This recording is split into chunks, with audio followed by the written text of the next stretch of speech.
El 22 de septiembre de 2015, la Unión Europea redactó una decisión por la cual se establecieron medidas provisionales en beneficio de países que, debido a su localización geográfica, recibían una cantidad de inmigrantes mayor de la que podían acoger en sus territorios.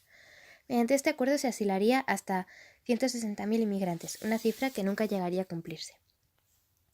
El plan de reubicación se había pensado para desarrollarse en dos fases. En la primera, los migrantes se situarían en campos de refugiados en Italia, Grecia y Hungría, donde se gestionaría su solicitud de asilo y de allí saldría progresivamente una cantidad fija de inmigrantes cuyo asilo hubiese sido aprobado y se les reubicaría en otros países de la Unión Europea.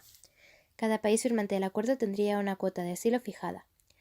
Para el cumplimiento de estos objetivos se estableció un plazo de 2 años, hasta septiembre de 2017, aunque la Comisión advirtió que transcurrido ese periodo de tiempo los países seguirían obligados a cumplir con lo acordado.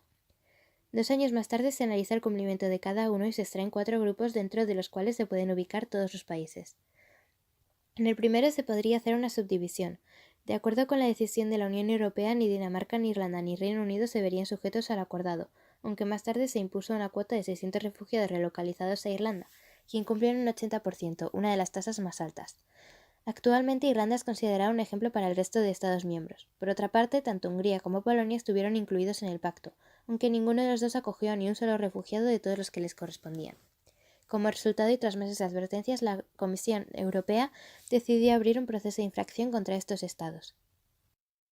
Otro de los grupos es el compuesto por Liechtenstein, Noruega y Suiza, unos países que participaron de manera voluntaria ya que no son estados miembros de la Unión Europea.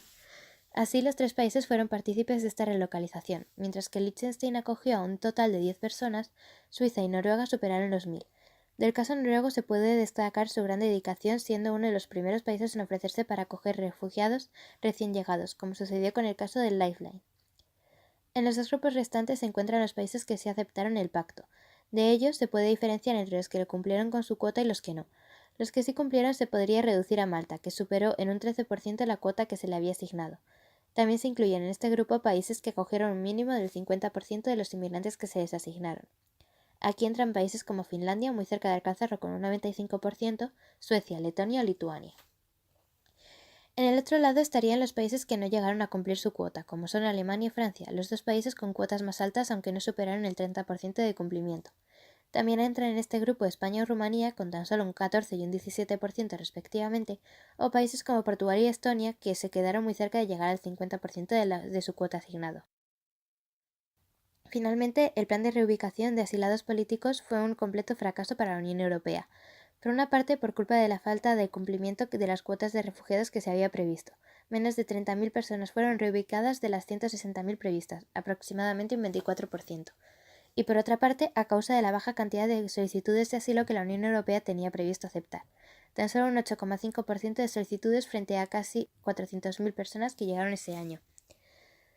Desde la quiebra de este sistema, los distintos gobiernos de la Unión Europea han tratado de encontrar nuevos modelos para distribuir asilados.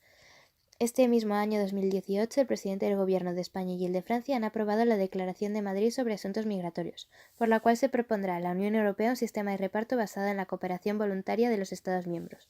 Un mecanismo parecido al aplicado en el caso del barco Lifeline, con el compromiso de varios gobiernos comunitarios de acoger a los inmigrantes que viajaban en él.